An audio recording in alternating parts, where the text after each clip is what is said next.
We got Mike. We got Mike. We got Mike. There's one that's giving a lot of Testing, feedback. testing. What, Mr. Chair? Try again. Can I hear one more time? All right, I'm gonna give it to my missus. Testing. Testing. All right, how many? I would use the other one. A little bit. All right.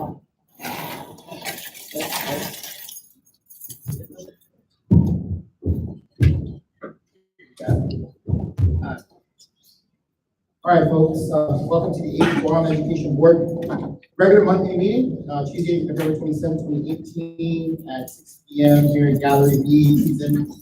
We had duly announced this agenda on the Guam Day Post on Tuesday, November 20, 2018, which is the open government requirement.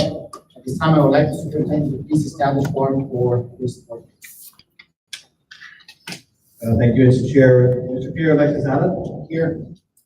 Mr. Beventi. Mr. Robert Crisostomo. Here. Mr. Maria Gutierrez. Here. Mr. James Lujan. Here.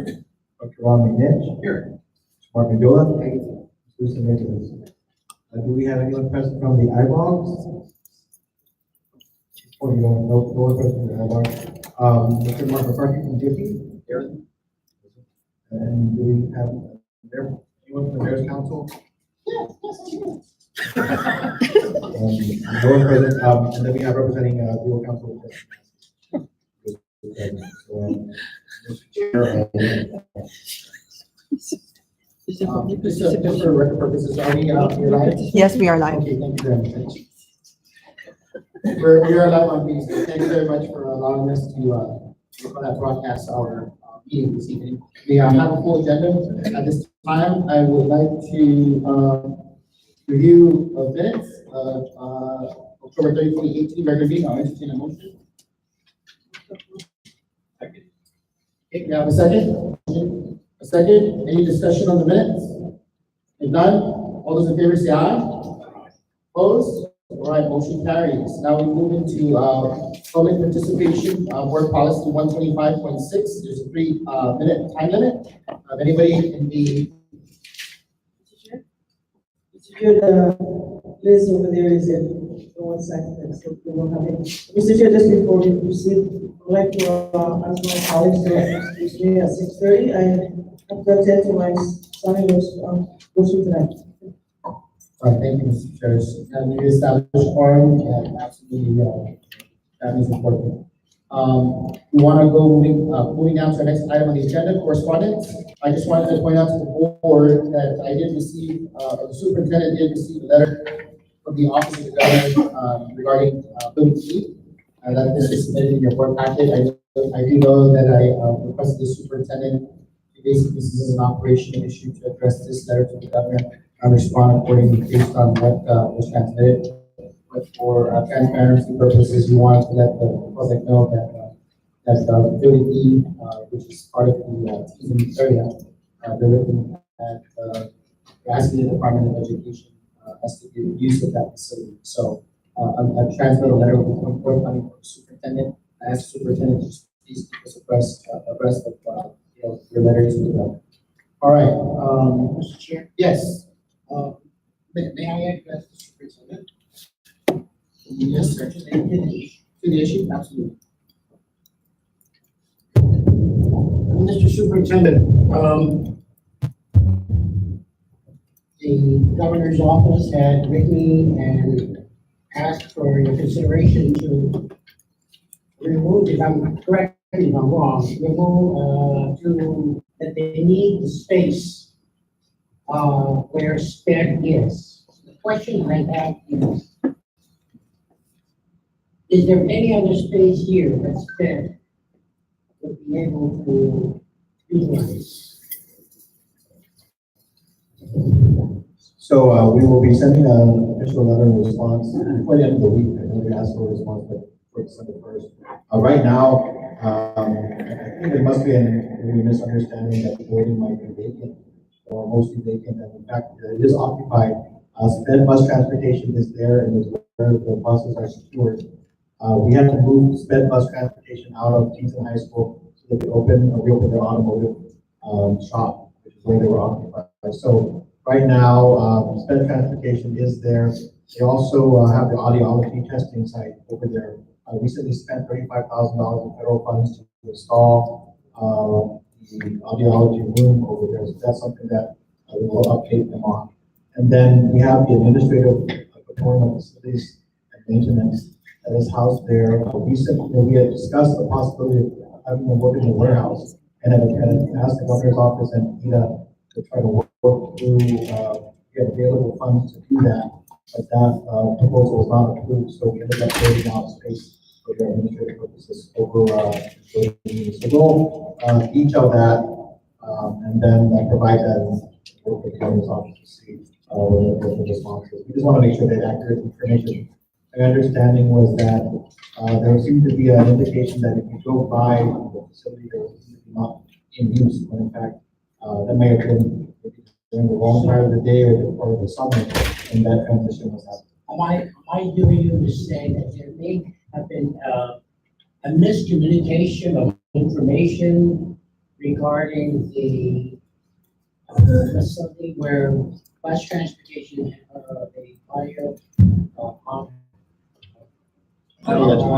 audiology room.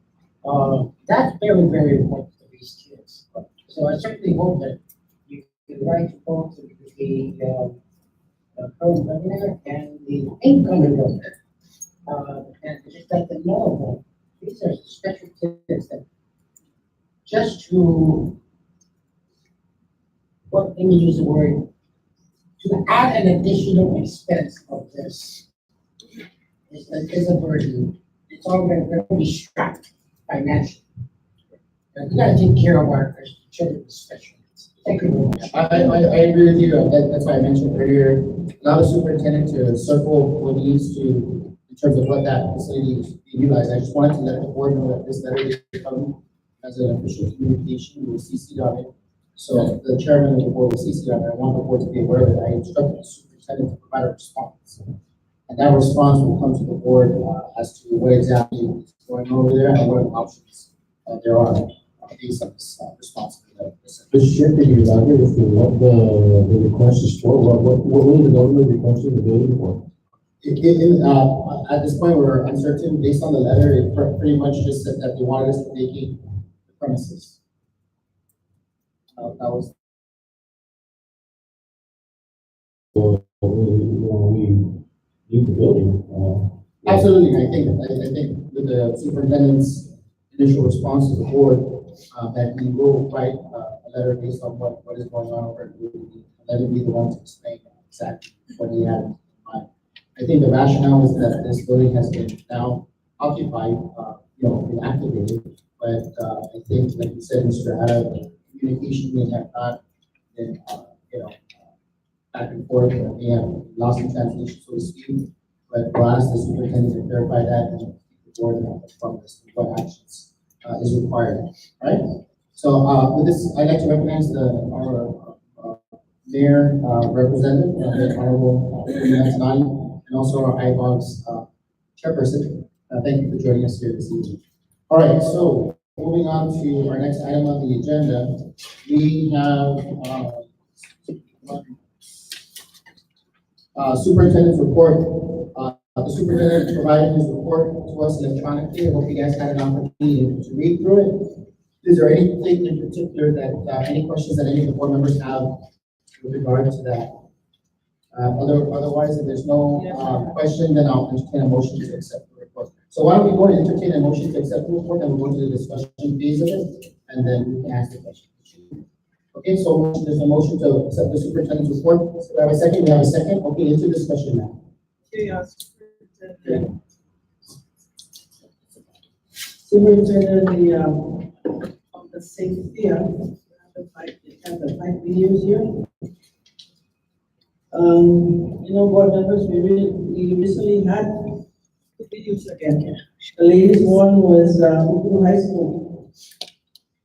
And I just wanna, I hope that something is moving to get the that. Because in Kenya one at high school is not stopping with that college students, so I just want to put that up. And then on the custodial services, now that the protest has been moved, is the negotiation will be placed soon? Contract, custodial services?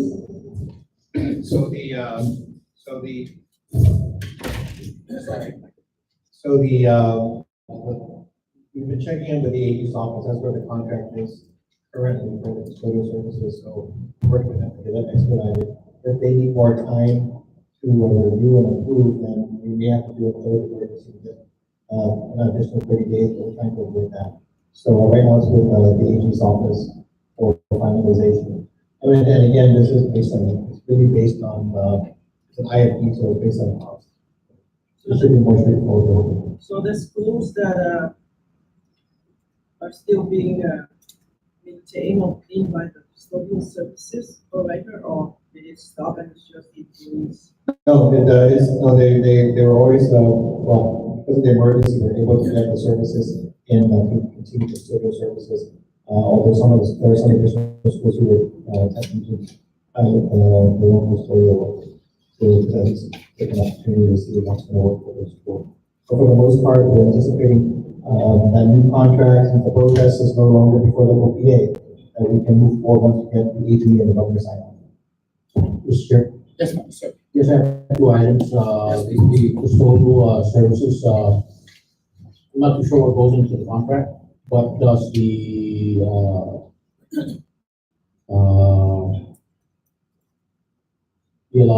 allowance of teachers, or the teachers not being allowed to enter the school or need to exit the school by 3 p.m. I know JFK is complaining about that, that the teachers have to exit the school in order for the custodians to do their job. So they're inquiring about what's that got to do with the teachers being there or not being there. That's so critical for them to leave. But that's the assumption that they're reporting on, is that they're being kicked out of the school at a certain time so that the students can have their, their time in the school. So that's one. So just on that one, we'll look into that. Just remember JFK though was handled slightly differently from the rest of the schools too. So we'll obviously from the social service that you're managing, JFK through their landlord manages their own custodial work. So I haven't heard that. We'll check on the signs. That's a good one. Yeah, there are a number of people that brought that up to me and they're asking, why is that one of the others? It shouldn't have to hamper the operation of the custodians in the school.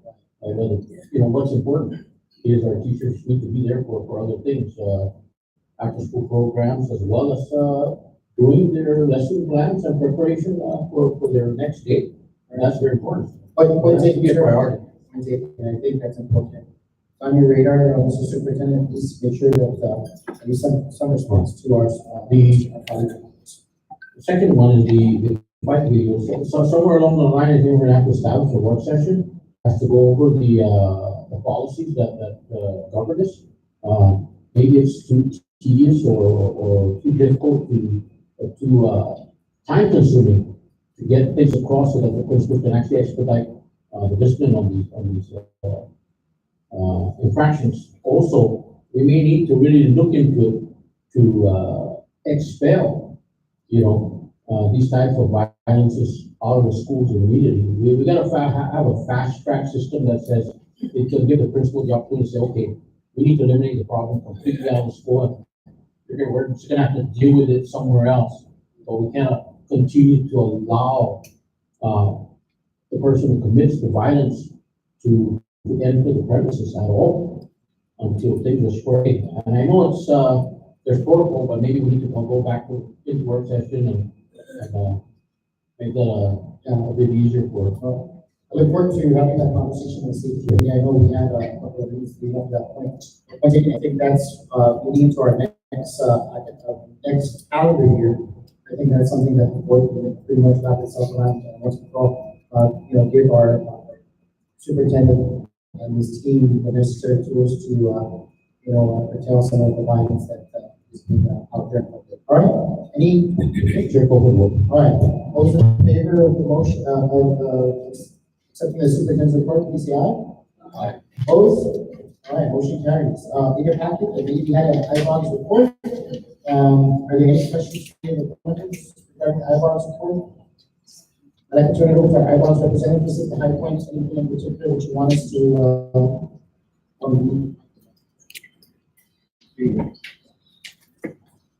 yeah, I apologize that our microphones are not working this properly. Yes, ma'am.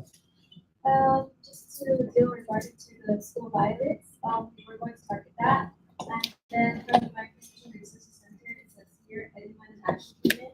At first, we were going to target school violence and we did research on it within our schools.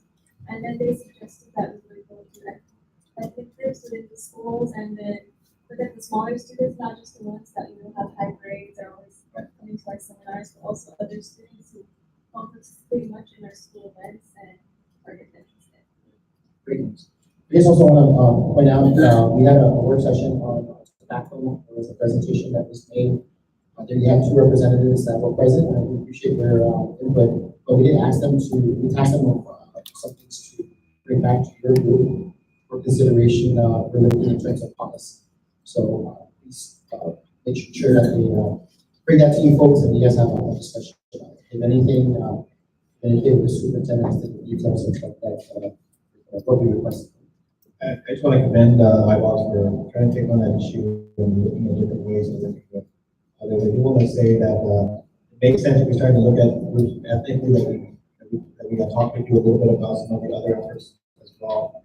We're hearing a lot of interest from other groups coming into our middle schools to deal with our students, but also by ethnicity and by, and so I think we just want to pull those conversations so maybe we can be more effective. Also, one of the conversations we're trying to have with the council, she actually is former education commissioner, and I know that a lot of our issues that we're seeing can be addressed early in the schools, and I think that kind of communication, the work they're doing, we just we'll touch base with you as well, make sure that if that's the direction we're going, there's a lot of opportunity to really bring some good conversations to them. I just want to, because when I met the Micronesia Resource Center caseworker at the kickball, I was sharing with him what was happening with the student leaders, and he did ask that they were having, they told me that they're having an island summit in March next year to address violence in the schools, and both of them were former public school, DOE public school students, and Mr. Edwin Wengel and Mr. Ashiai.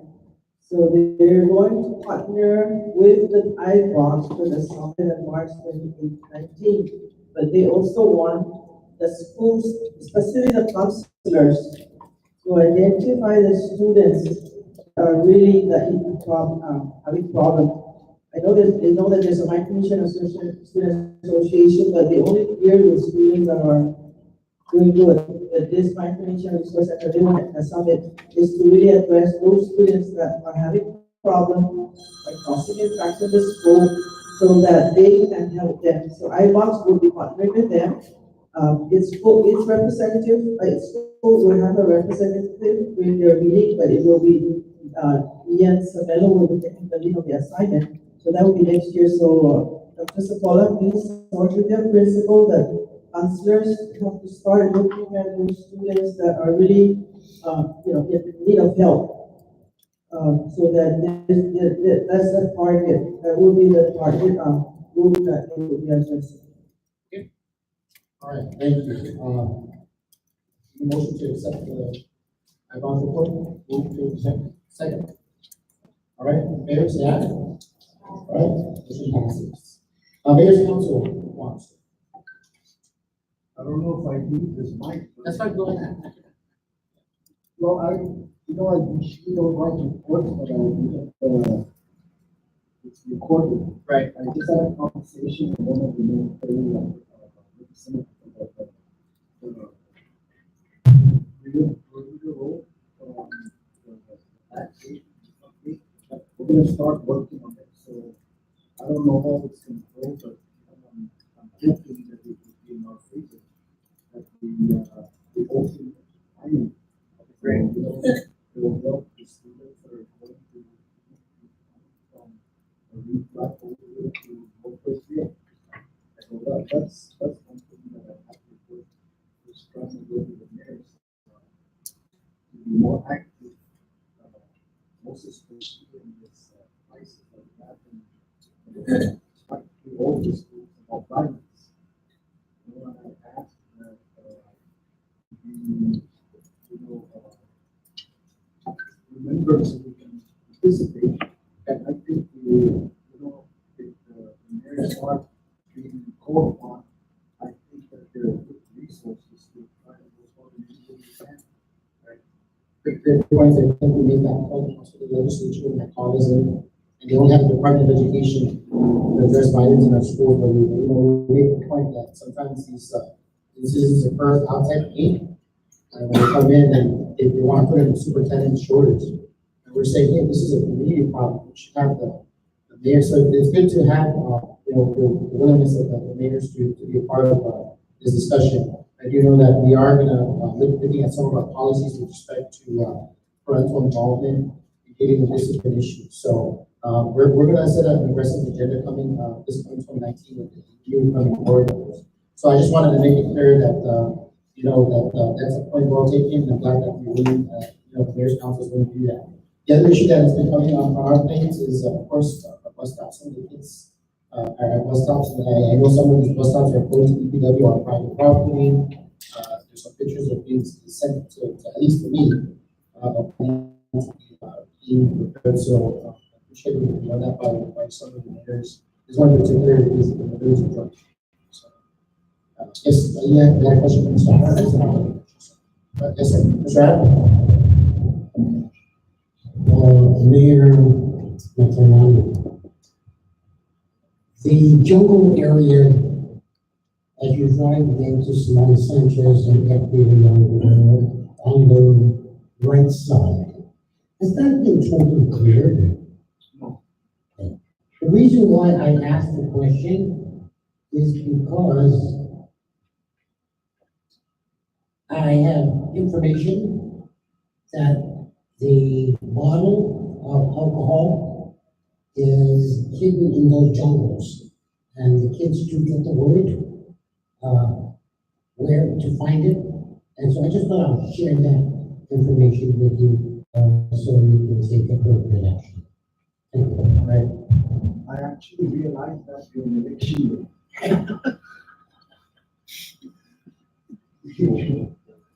You know, that's the same conversation that I would like to do when I spoke to superintendent.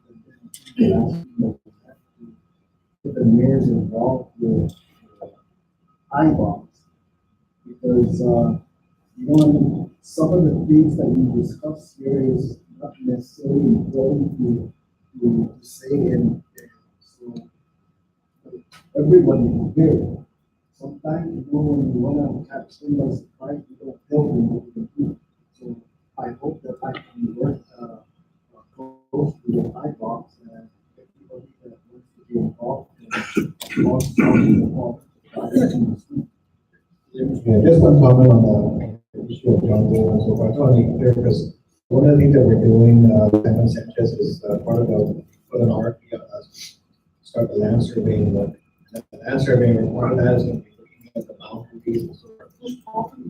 There is a portion of that property which is public, and then there's a portion which is private, and establishing those bounds.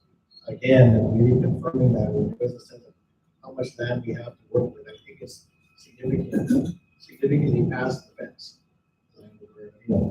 But we'll get the, I do want to let you know that work is underway, so we should have that answer to that process. Can I turn it to Mr. Don first and then, sir? Currently, there is a disconnect with our concerns. In the past year, we had some work sessions where the DPW, the mayors were there. And there seems to be a disconnect. Everybody seems to be pulling, their own cords, but nobody's pulling that one cord that's important. And that's the law. What is in the law? I really think with the bus stops, we really need to, work together. We need to come to consensus as to where this is going to go. Because we say, oh, they have the jurisdiction, that person denied, they say they have the jurisdiction, and it just goes around the rosy, so to speak. I think we need to come together, the three areas, with the DPW, which is the line agency, the mayor's office, and the Department of Education, which it serves. And actually, I guess in resolution, approach the legislature. This is it's their authority to cite law as to where we can designate where the bus stop will be. Now, if it has to, infringe in eminent domain or, private property, they, let the law handle that. But I think we gotta stop the bouncing, we have to work it, decide what we need to do and what needs to be in our community, on one page, so that the legislature can make a decision as to how they want to do that. Because if you sit back and you watch how we operate our activities, we seem to be bouncing things back and forth, blaming, and I said, no, we need to align ourselves. We do that best with our curriculum. We do lateral alignment and we do vertical alignment, and that's what we need to do with trying to get things squared away. Quick takeaway, all right? Mr. Addy, you have a comment? And then I'll just. Why don't I go to visit what she's leaving? Okay. Mayor, can we get a status on the grass cutting from all the mayors? Because there are some schools that say their PTOs are not cutting the grass. What is the status of the contract from all the mayors of whether, do they have a contract or not? Because we're gonna go back again to the same thing, that the school PTOs are cutting the grass. And, when we had a meeting, their sponsor said they will hold on to the money and they'll just do it, but then again, back to the PTO who's using their own equipment, their own gas, and that's not cutting. Thank you. All right, okay, Mr. Mayor, ask the question and then move on, right? I don't mean to, believe it issue to the mayor, but I should have gone back and, when I was talking to FBD Guerrero and Simon Sanchez. But let me add also several other schools, since you're the representative of the council. The Benavente Middle School, George Washington Senior High School, at the back side is where the alcohol cigarettes are hidden. But take note, Mr. Mayor, John F. Kennedy High School, Marine Drive, up on the tree, it's hidden in there. All right, Please take note. So Mr. Addy has a lot of intel. I recommend you take this offline, and then if you can provide that information to him. I just want everybody to know, okay, that please don't be shy, that's what Of I'm course here not, for. that's why we're helping. And yes, I will take full responsibility with what you throw at me, and I'll catch it the best way I can. And the rest of your mayors, Of course. not just you. Okay, thank you. Thank you, Mr. No, Mayor. I cannot do anything if you guys don't tell me, okay, because I don't know everything. Yeah. I thank you for that. So, yeah, I appreciate your willingness to be a part of the solution to some of the challenges we face here. All right, so we're gonna go ahead and move on. I apologize, Mr. McCarthy, you had the GFT report. I apologize that I skipped over, I just saw the mayor and I went on that one, but, please. No official report today, or tonight. Okay. GFT would just like to wish everyone a happy holidays. Thank you, sir. Thank you. All right, moving on to, it's actually in there for information under executive, committee, the board self-reflection. A couple months ago, I had submitted this to the board for consideration, but due to a lot of the issues that were faced with, this kind of been pushed back. I definitely would like to, kind of close out this year with some sort of, reflection on the board, some of our accomplishments, and so, as we transition into a new administration, so that the board can kind of present that as part of the overall transition. I know that, we have some long-term colleagues on the board who will not be joining us, 2019, so we also want to document some of the successes and some of the challenges that we face. And I wanted to formalize that in a form of evaluation. So tonight, what I did was I asked that we submit, the initial tool that we had was I provided to the board members, and I would like to put that back on the table, have you guys review it, and then what I would like for, so some discussion to occur, I'd like to call for a work session on it, sometime before the next board meeting in December, so that we can flesh out. If you have any other suggestions or ideas, but this is just a start. And once we get to that point where we can do our self-appraisal, then of course we can be in line with our policies in terms of how we put things together.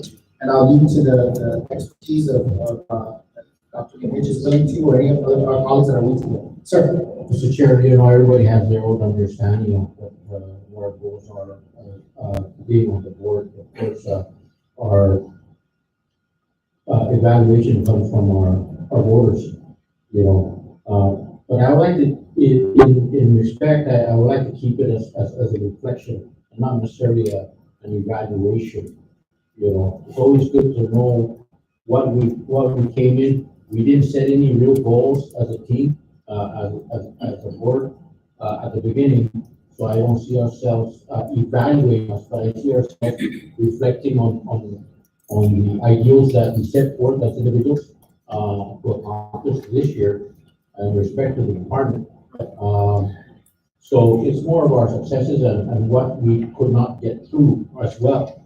But I would like to keep it in that respect, because our reevaluation comes from our voters. That's what they. I get that, sir, and I appreciate that comment. I just want to point out, we're looking at best practices of other boards and commissions. I think it's important the university does it, PCC does it. And I think in terms of setting an agenda, and it's one piece of the puzzle that we can say later on, because even as we reflect on the things that we've done, what we could have done better. You mentioned there's a lot of things that was going back and forth. This is one way that we're going to be receiving new colleagues on the board. And this is going to be one way that, when we came on the board, there was something really to indicate how the board was moving forward. And we depended on the board retreats to basically flush those things out. And the one big ticket item was the strategic plan that they wanted us to, Mr. Crisosimo said it's shelf life. Well, I finally got a copy of the plan and all the policies of the department that I've been requesting. And granted, it's coming to us, but I think as board members, we wrap ourselves around these things and we're really honest with ourselves. I understand about, the election, that our evaluation is based on that. But I think internally for us to basically put something down on how we can improve ourselves, because I'll tell you, I don't have all the answers, but in my visit to some of the other school districts that we just recently had, and I believe some of our colleagues from NASB, these are best practices. And if you look at some of the NASB literature about how the board basically conducts business, I think this is a way for us to kind of set that ground. So I'm putting it out there. If the board doesn't want to do it, that's fine.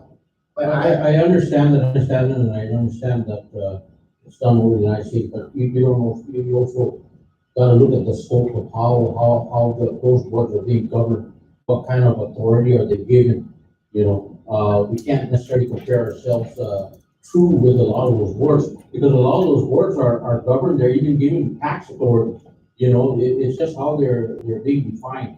And with this board, personally, I can tell you that we're really,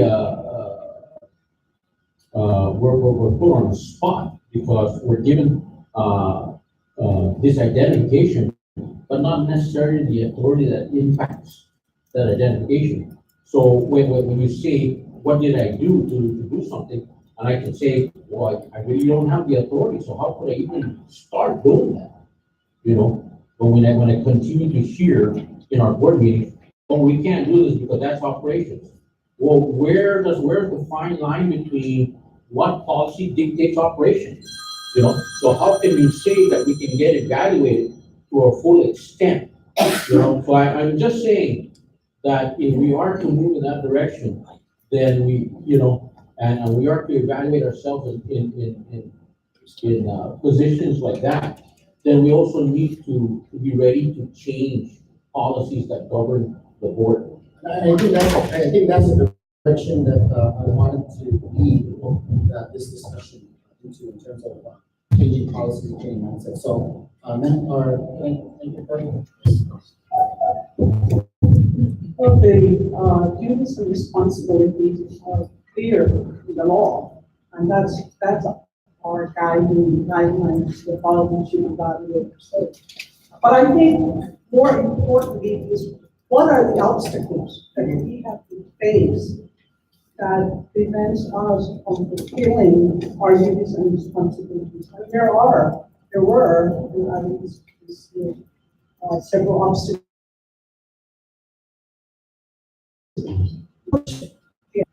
to overcome those obstacles and really clearly define how we measure all of our specific duties and responsibilities.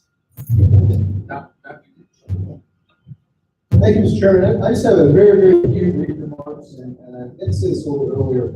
Nancy was extremely pleased with our student participant at the I just want to point out she did a great job representing Guam. I just wanted to make sure that the congratulations to her.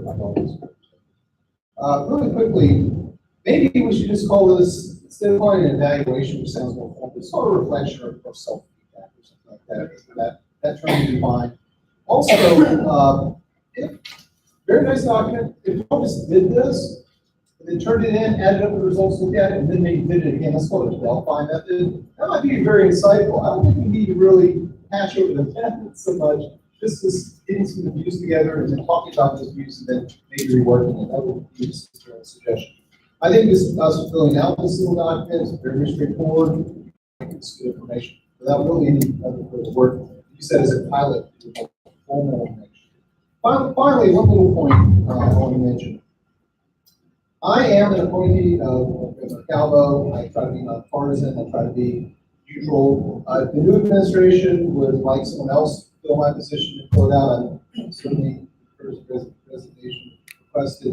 No issue there. I would like to serve, but if they would like someone else, I certainly would be willing to put myself up for that. And I'd also like to challenge Robert Crisostomo to feel the same way and continue to serve on the board until he's asked possibly to allow someone else to serve. Because I think having stability on the board is very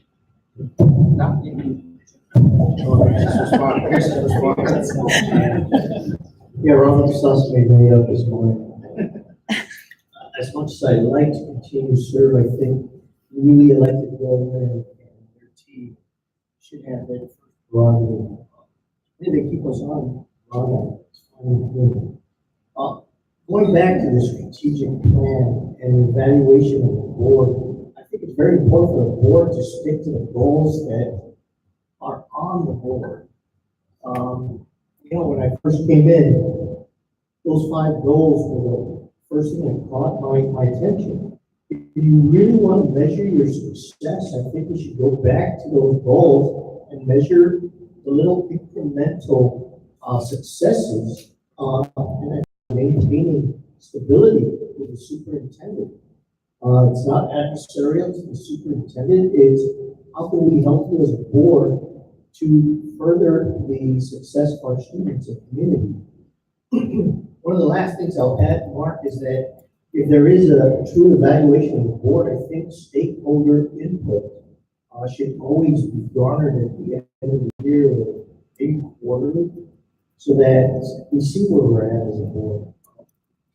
You serve at the pleasure of the constituents that voted for you.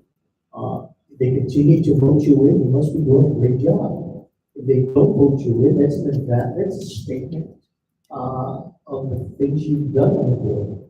If they don't have confidence in the board, they will vote you out. That's the beauty of our democratic system. Okay, thank you. All right, so obviously there's a lot of discussion surrounding this board self-reflection. What I would like to do is Like I said, this is for discussion purposes. I apologize, this is action on it. We'll do is review the executive committee, we'll hold a work session to flush it out. And we'll see if the board wants to go in that direction. If they don't, then that's fine, it's okay with me. But I just thought it would be a good starting point for us as we transition to a new administration, it might be a new direction in terms of how they're looking at education.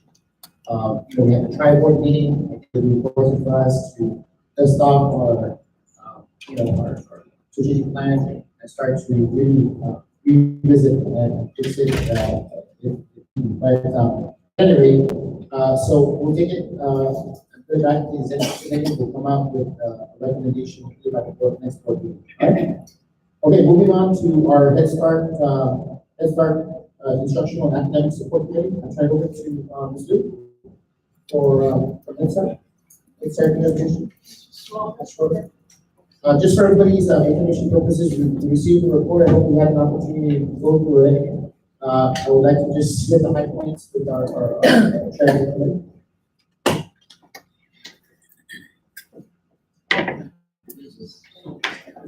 Sure, you have the floor.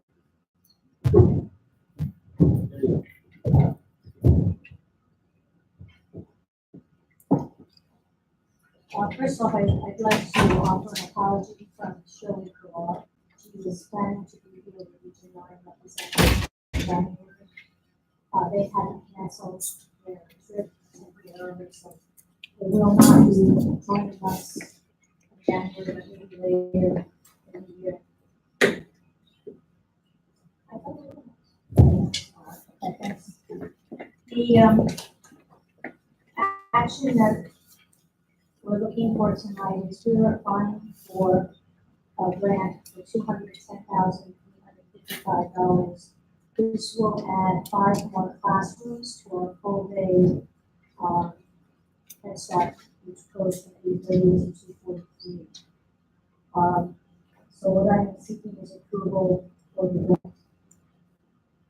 The content of the grant includes making 5 staff full-time staff, and also adding a substitute teacher to help cover those 5 additional classrooms plus the other 7. The startup costs are minimal this time around. It'll be just under $5,000. We don't need very much in startup costs as we have added things since we started our full-day classes a year ago.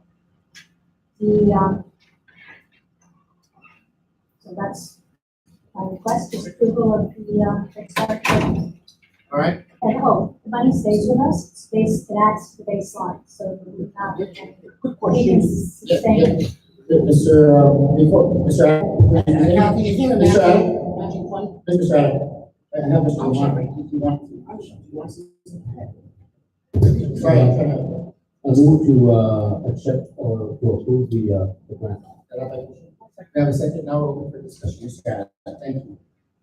Captain, are we required some kind of matching? Is there in 20? Yes, there is a 20% matching, the amount is $50,777. And we have it from We have it, based on our local budget, these funds are primarily from the benefits. Yes, yes. Under our local budget.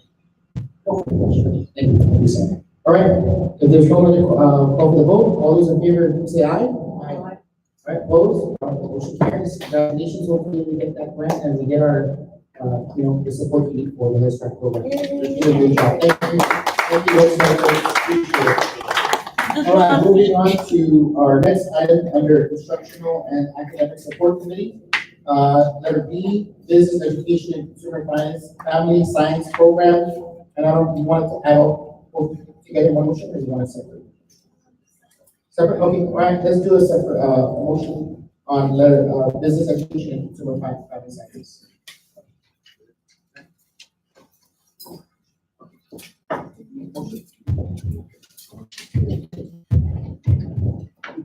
As I earlier, breakdown on the program goal and timeline and description of all the programs they are requesting for approval.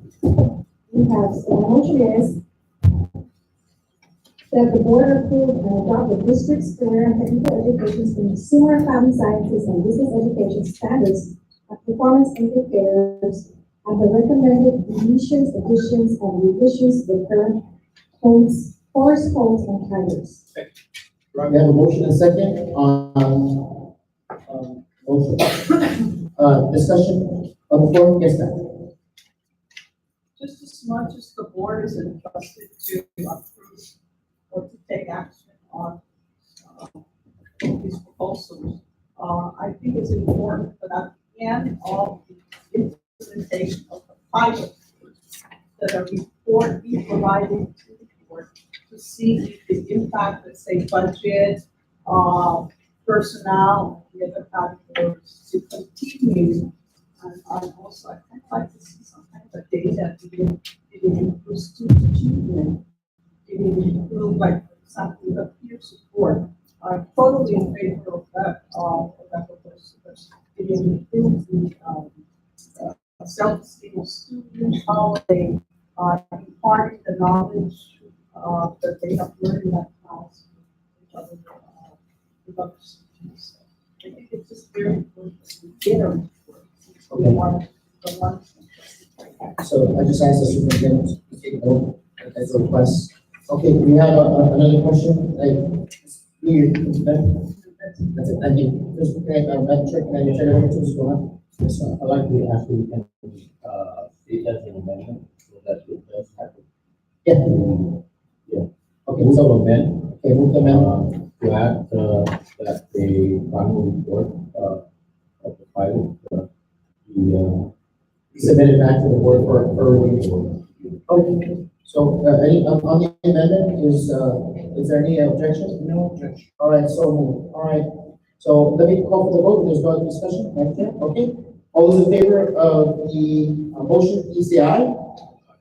Opposed? All right, motion carries. Congratulations on the first policy change.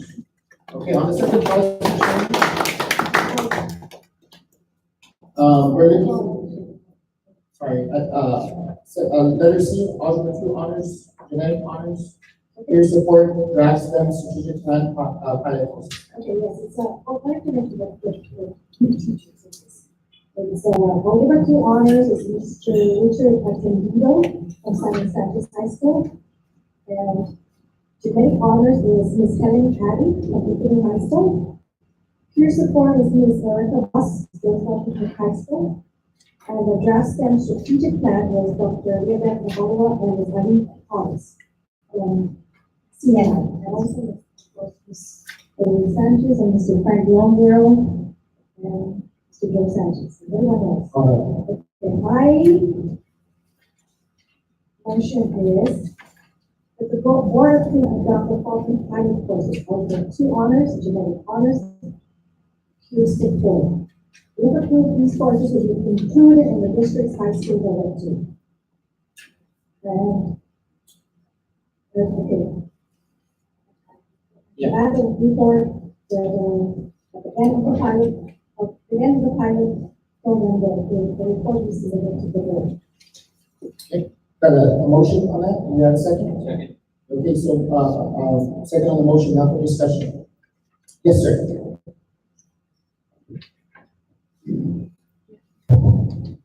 Thank you, Mr. Chairman. I went through the course packets for the advanced math. I love the advanced math, though it was really wonderful. I was quite impressed with the genetics pack.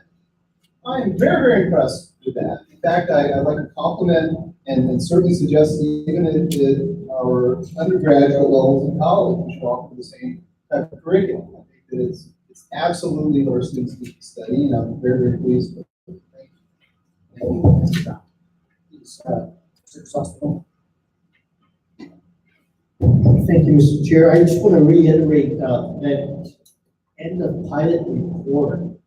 I know we're throwing it out there, but it has to be very specific. You mentioned some components that should be in there. I think every pilot program we implement has been new. Since I've been on the board, there's been several pilot programs we've recommended, and there's no feedback. But if we can have a model of what a end of pilot report should really, should really be and reported out to the board. That'll give us some sense and confidence in continue to approve pilot programs. But if we approve pilot programs and there's no result, there's no feedback, we're not closing the loop on it. I think we're just spinning our wheels, just adding more onto the plate, to the curriculum. But where's it really going? To what end are we recommending this pilot program? Okay, thanks, sir. Point well taken. I think we also had a discussion internally, and that was brought up in the work session.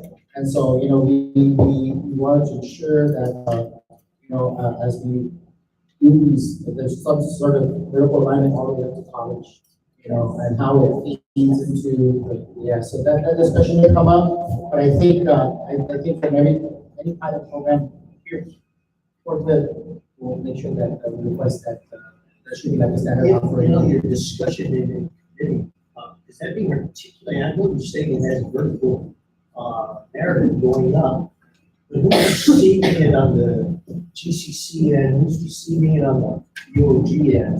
And that's the reason why, the tri-board meeting, now that the UOB is involved in it, this is the type of activity the board should engage with the other boards to ensure what is a student from EOB, what are they looking at in terms of, the curriculum, standards, things of that nature. So, definitely that's gonna be on our plate. Hopefully we set that agenda, and I think the board has made, in the past, I believe it was the presidents and the superintendent having that discussion.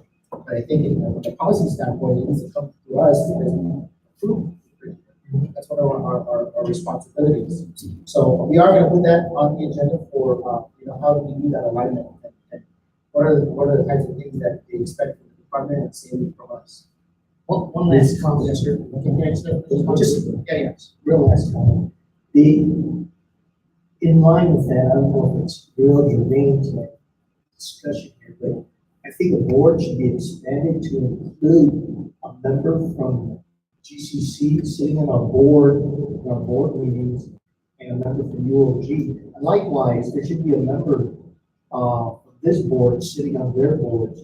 So we had the full understanding of their discussion, so we can bring back to this board what direction they're moving. Are they off center from what we're doing? That's what we don't have in the board. Sorry. Yeah, well, first one is that, the last tri-board meeting was strongly emphasized by both districts that we need to sell our product. So eventually, the creation comes from us, not from them, from us. We try to sell our product, they try to buy it. So the genetic course, we just showed it to the University of Guam to Dr. Mitch. He said we recommended that they have that. So that's personally for me, it doesn't matter how many pilot courses we have. Is it effective? Is it the direction that is right for the future? That's the way we should take it. The more we can offer in our curriculum, the better for our students. That's how I see it. The second thing is that in the tri-board meeting again, that was brought up. And a word of caution from Dr. Underwood is be careful what you ask for, because that's a different level. That's a state board where that comprises of the other boards included. So that's a level up from us. So we wanted that, then we're gonna have to change our status to a state board. I can't remember what the term that you Rule 24 or something like that.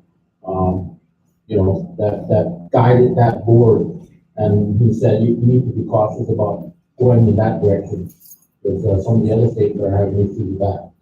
I didn't want to run on the discussion. I think it's very healthy and very good. So one of the things is obviously, I do want to just clarify, when it comes to the pilot course, we're provided with the experience of the standard for assessment, limited scope of results for adopting. But I think when you're saying standardize that, and the grades include that, I think that would be happy to look at ways to do that. I think more importantly is, I think what we're doing when we do pilot courses, we're looking at the needs of our students, we're looking at the interest and availability of faculty, we're looking in doing the offering these types of courses. But at some point, we're gonna have to look holistically at our high school directory, because we have a lot of courses that are piloted and are new, some are not so new. And probably as we go forward, I think part of that work is gonna be really ensuring that what we're offering is relevant to the education provided. And I think you're absolutely right. The next step is ensuring that there is a articulation into what is expected and what they're going to be taking when they enter post-secondary work. So I appreciate the discussion. I do think there's important to work. I think during this, if you look at the election that's happened, even just looking from the standpoint of education, there wasn't a lot of talk about, what we do to fix K-12. It was mostly about connection between high school and green college or if we work together to make things happen. So I think that's a good. All right, so, I think if I'm not mistaken, this, seems to be, CNI has also, reading some resources coming up, so, all right, so I'm gonna go ahead and call for the vote, in favor of the motion. Those in favor say aye. Aye. Opposed? No? All right, motion carries. Make motion. so now I have. Yes, ma'am. I move to adopt the STEM strategic plan to include the adoption of the next generation science standards. For the kindergarten to 12th grade level. This will ensure that the instruction in science meet national level expectations for all students to graduate from high school and be prepared for both college and career-ready opportunities. And so I further move that the district develop an implementation professional development plan that will incorporate and align the NGSS with the current science content standard in the government fields. Second. All right, without a second motion, any discussion on the motion? If no discussion, I call for the vote. All those in favor say aye. Aye. Opposed? All right, motion carries. Congratulations to the folks that put a lot of effort and work into this. Congratulations. All right, moving on to Safe and Healthy Schools Committee, for information purposes, Mr. Lujan. Okay, earlier this month, we had concerns with the interscholastic program, which of course, was exacerbated by the issues that, have come up through this semester with, teams forfeiting, the games in the football season. Then I'm hearing there are other infractions in other sports this season, as well as and the most notable one, of course, is the girls wrestling team, from Jaime Sanchez, removing themselves from the league. Of course, we didn't jump on that, but we waited to hear what the organization known as the AAAG is going to do about it. Apparently, we didn't hear anything. My trip up to Sanchez for another matter, of course, that was the main conversation when I came in the door. What did I think about that? From the vice principal, I said, well, I think I agree in part with the girls, because they were given undue process, and then, but in the other side of things, I think they should continue with the sport in protest. But the biggest question is, what is the league organization doing to curb these issues?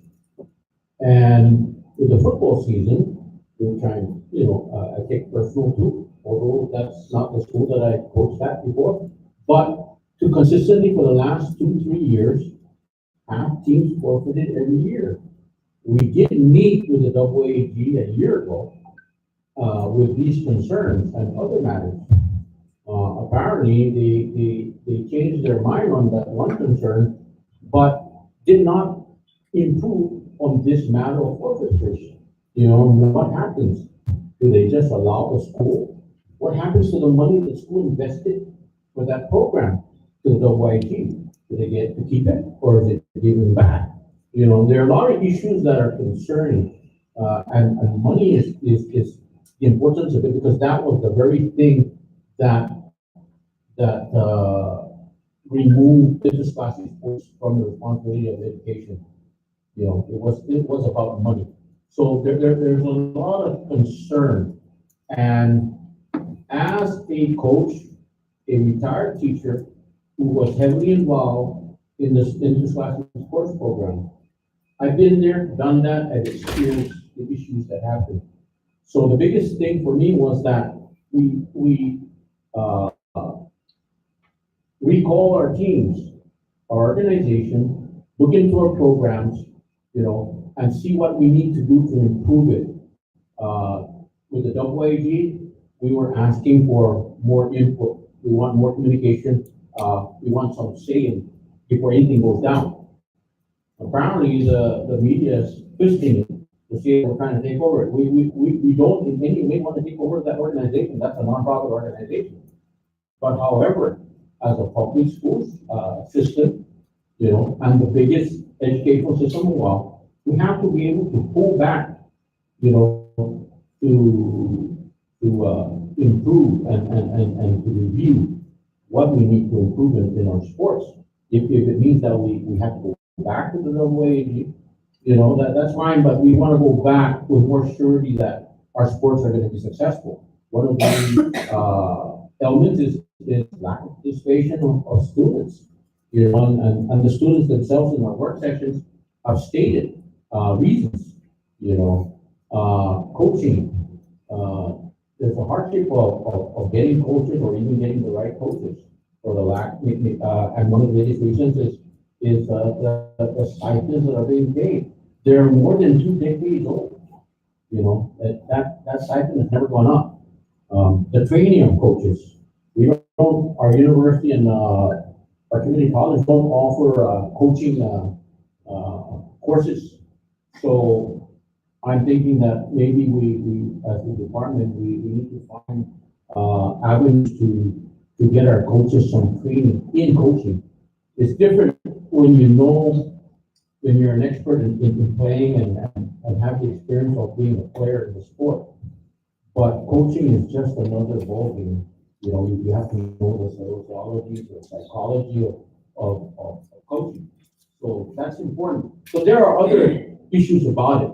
Now, I just want to correct the public that Department of Education is looking into how we're going to improve our programs and not necessarily extracting ourselves from anything. You know, that's yet to be determined. We're doing, in fact, the superintendent has put a fact-finding committee together to inquire with the schools, their student players, and their parents to see what is ailing our program and what we need to do to expand or improve the public school program. There are other avenues that we also want to add. You know, right now, I personally think it serves very few students, a minority of students, whereas we have a lot of other students that can help expand that program, but we just have to maybe reorganize our policies governing. Yeah, I thank your committee for undertaking that. I think also the safety issues in terms of the equipment, ensure that the coaches are properly trained. So as part of that work discussion, so we'll continue that discussion on interscholastic sports. Is there any comments, questions that anybody else wants to add to this? But just so that you know, it's on our agenda so that superintendent's aware of it. We're working to resolve some of the issues within our programs. So real quick, just to follow up on that discussion, our intent is to use the remainder of this, calendar year to gather input, and do a report back to the board, some of the input from our public stakeholders. But I think, the it's possible, maybe beneficial in January, to get a more public opportunity for other stakeholders, outside private school, that we already do, other organizations have input. So, we're prepared for that, and if the board wants to do that in January, that'll be a good time for us, since we basically said that we're gonna try to get a better sense of direction and a better sense of the issues by that time frame. Yeah. All right, thank you. So next, item on the agenda, Central Middle School, so you want to do a quick brief on that? Okay, the Central Middle School, which is the Chico campus, we had a work session with, the mayor. We met with the mayor, we also met with the, team, superintendent team that's putting, the, schematics together for that. And we've yet to set a schedule for the board, work session, but that should be coming shortly. All right. So what I'll do is I'll keep this on the agenda just so that, make sure that's, it's part of the discussion moving forward. All right, moving on to Organizational Efficiency and Development Committee. That's the ad hoc, special committee on nepotism. I believe that's chaired by our vice chair. So what we're gonna do is, I do know that Superintendent submitted a letter with respect to his appointees to this commission, so to speak, or committee, to help resolve the issue regarding the nepotism. So that's in your packet. I believe that the board is going to ask for a meeting, and we'll move forward based on this. Yeah, I believe we have a meeting, scheduled for the 29th, I believe, or- Yes, just as you're absolutely correct. However, on the second letter that was in our packet, that already we are moving forward with that. All right, so with that, moving on to we took care of the head start, fiscal budget management. In your packet, you have FY18 budget, FY19 and FY20. We are starting the budget cycle already for FY20. We need to approve that by January 30th, for FY20. Understanding that there's a new administration, new legislature, of course, is gonna have to be brought up to speed. But, we have to meet the law, the mandate, which is submitted budget. So I do know that the budget call was sent out. I think for 2015, we gotta just be honest with everybody and be transparent with respect to the budget shortfalls that we've had. We're anticipating a shortfall in cash allotments at 1.5. We got a commitment at $2 million, cash infusion at the end of the year to help. We took the reduction in the initiative for FY18, about 15 million. And so, we just want to make sure that we kind of close out the year, calendar year, in terms of our cash flow for the department that what was committed and has been received. In addition to that, we did submit a supplemental budget. No legislator picked up on that law that we even crafted, and it was to ask for an additional $15 million for the safety issues regarding the SRO officers, our fiscal issues regarding our internal audit office, ensuring that we keep staff. And then the third issue that we also addressed were other pending issues that were brought up by GFT with respect to GRIP and all the other things that have been pending. So I just want to let the folks know, GFT, the Mayor's Council, and the student eyeballs, that the board has taken a proactive step that was in our court. We passed on the ball to the next group that really need the cash, basically, is what it is for us to implement these things. We've identified the priorities. So I just want to put that out there for the FY19 is going to be very tough for us. Additionally, the first quarter of the year is the most difficult. That's where the tax collection is done. And so, and then of course, the new administration coming in, they're going to have to look at the finances of government, and then based on that. But in the Cabo General administration, they committed to a 3.75 release of allotment on a weekly basis, and they have been very consistent in those. We've had good communications with them in terms of the cash release. Unfortunately, the levels of appropriation that was submitted by the legislature was a lot more than what, in terms of the cash revenue coming in. So there is a lag, and we're hoping to close that lag out before the end of the year. We are receiving an additional Department of Interior funding that we got notice about 5.7 million latest for 2019. And we are trying to, like I said, maximize the amount of resources that we get from our federal partners. Yes, Mr. Lee. Yes, Mr. Chair, I would like to recognize, you've been very proactive and aggressive at moving the budget from the get-go from last year. We've been on top of it almost every week. We've had many meetings with the budget.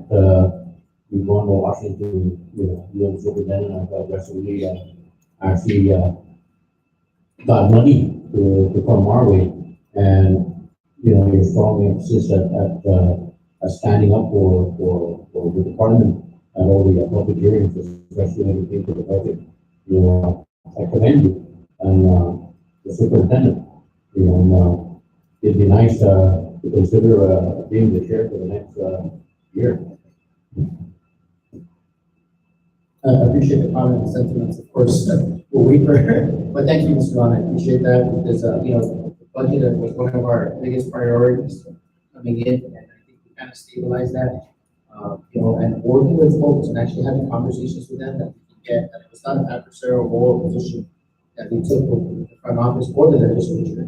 And we basically said, this is our position and this is the priorities that we set. And I think we articulated that, and I think that message that, Mr. Crisostomo mentioned, is how we message it, how we get it out there so that our community, and we engage our community. We visited down to the south, central, and the north, yeah, but also with the attendance areas. So, like I said, this is, it's a pleasure working with you folks in terms of the budget. Our work is not yet done, we have to prepare for the 2019. But in your packet, please review that because there's going to be further discussion that of 2019. I'm hoping that we don't get a shortfall and continue to push until the very last day to get all the money that was actually promised to us for 2018. And moving forward, we'll continue to push the issue of the supplemental budget request, and hopefully the new legislature will take that on, run with it, and hopefully they can get that so that we can get additional funding to support the priorities of the department. So is there any questions regarding that? Yes. Okay. So there is this timeline and a schedule in there for the FY20 budget. So I asked folks that will continue on the board to please make yourself readily available to be in the committee for the budget and finance. Mr. Superintendent, anything you want to add for the 2019? You also briefly mentioned about Washington, what was going on in December.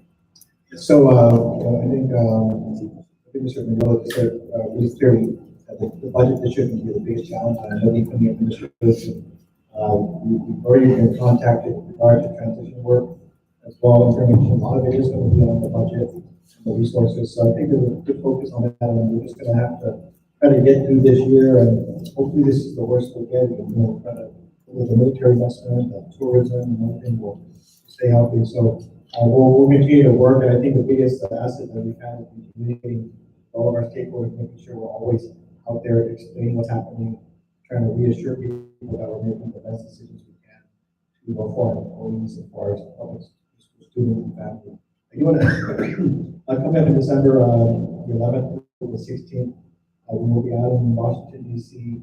It was good. The chairman and I were at the CCSSO meeting, the gathering of the state school state superintendents, and we had an opportunity to actually run into one of the guest speakers, Assistant Secretary Frank Grogan, who was appointed and was put in place back in July, where we had an opportunity to meet with them back then to say, hey, we got this request before you, but we're not getting any guidance.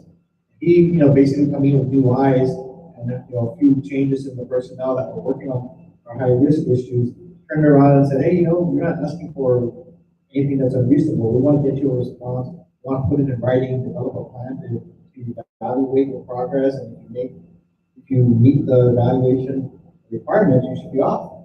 So over the past couple of months, they shared with us a draft plan, and we were concerned at first because they grew, the number of items that were there kind of grew. And we said, okay, we think we need to chop that down a little bit to be more in line with the original agreement. And then I had a chance to send that response to them to meet with him in Long Beach. And pretty good because he already knows us. He said, oh, it's Guam, he knows that what we're trying to do. He's very focused in on it, and kind of gave him the short spiel that we're really trying to do our best to demonstrate progress, but you guys have to give us some reasonable rate. We can't be in the weeds and everything. We have to establish that balance, and he gave us that assurance. So he's invited us to come and meet with him in December because our effort was to try to finalize this evaluation plan in the next month and working with the staff. But he's giving it that high level of attention. He said sometimes all you need is the authority to convene. That's the most important authority you need. Sometimes you can't get everybody together, but if you have enough authority, just bring people to the table and say, you've got to be, that's what we actually have needed for the past several months. And I know Councilman Regalia was instrumental in having those meetings set up. So in December, our hope is to either finalize or be very, this close to finalizing, putting signatures on the evaluation plan. That plan will set up what the requirements are.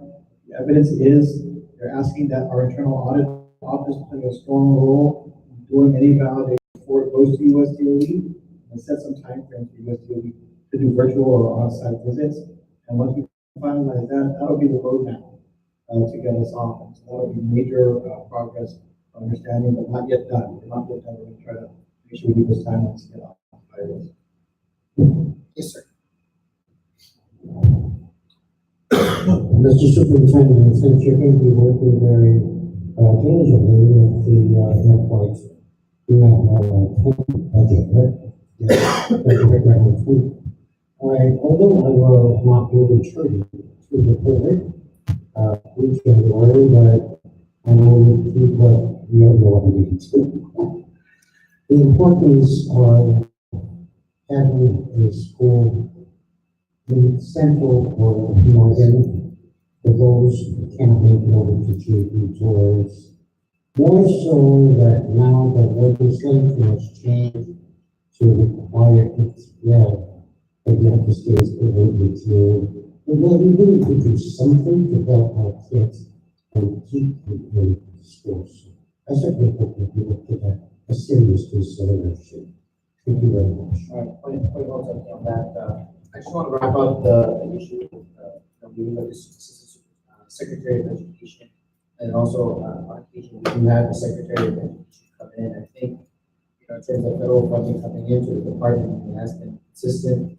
I got to congratulate our team for really putting, and getting the technical assistance and the training necessary so that we can get our whole entire system aligned with everything that is, I set out a goal to try to get this thing wrapped up. When I first came on board, we said it took about 5 years. I'm hoping to wrap it up hopefully in the next year or so, maybe 1 year, and to be off of this high risk and will no longer be an issue for to discuss. So, yes, sir. In line with the high risk status, and you speak with DC and people there that really make a decision on it. I don't want to lose sight or have the board lose sight of that land. Right. It's still in dispute. If we get some resolution from USDOE, since you're going Yeah, out, we'll make it a some commitment that they will be discussing it with DOD and exchange rather than just giving up that free. And you being able to see that as a net negative issue. Right. Absolutely. So we'll make sure that's a part of our discussion. Very good points. Okay, we're going to close up on the fiscal management. Before I call for a motion to adjourn, I'm turning it over to our colleague here. Getting back to the other purposes, after our work session, we had sent out everything that was discussed, and if you remember, we didn't read it had some data, and it also had there's lots of data there as to the five courses, how many passed, how many didn't pass, but I understand about the budget, how the health affect. So that also, but yes, we do have that. Therefore, we will also provide it. Again, but it was provided. Okay, good one. And so with that, I'll entertain a motion for adjournment. We have no further business. All right, move second. All those in favor, say aye. All right, meeting adjourned, 7:19, 1 hour and 20 minutes. Good job, folks. Great discussion. Thank you. It will be up at G tomorrow, so. We're going to,